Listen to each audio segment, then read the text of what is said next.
Hi there, I'm here to give you guys a little bit of a recording on explaining the excellence criteria of the writing portfolio task for NCEA Level 3.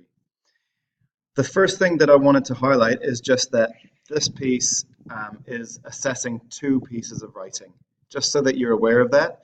If you get excellence on one piece and you do not put the same effort into your second, you will not get the credit that you wish for.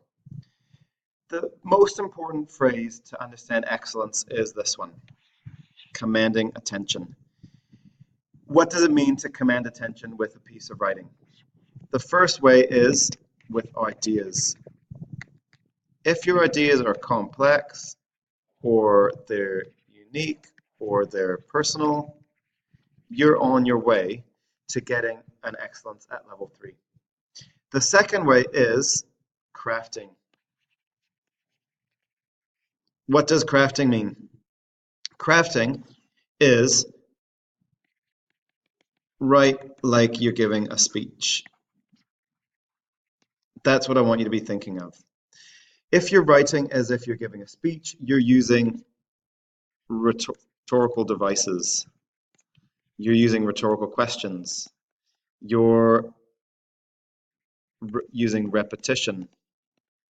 You're stating your phrase, your idea clearly.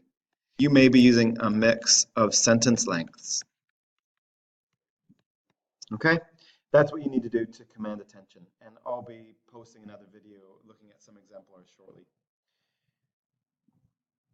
The last thing to be aware of is that your piece of writing to get excellence needs to sustain interest. So it's not just enough to command attention at the start, you need to command attention at the beginning, the middle, and the end. The whole piece needs to have that. If you're able to do that, then you're on track to having a top piece of writing. What are the other criteria that we have to look at? We have to look at our ideas, okay? If your ideas are simple or unclear, chances are you're not going to get an excellence. If your language features, if you're not selecting language and you're just writing without any crafting or without any way of sustaining interest, you won't be hitting excellence. If you've got errors, a level 3 excellence piece needs to be perfect. And so that means that you need to be very much aware of that. And then finally, are you planning your structure? In particular, the best way to think of this is there a really great intro and conclusion? If you're able to do that, then you're on track to get excellence.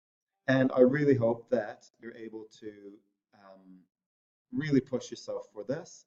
And please let me know if you have any questions. So just to remind you, 1, command attention. 2, make sure the beginning, middle, and end are interesting. 3, write it like a speech.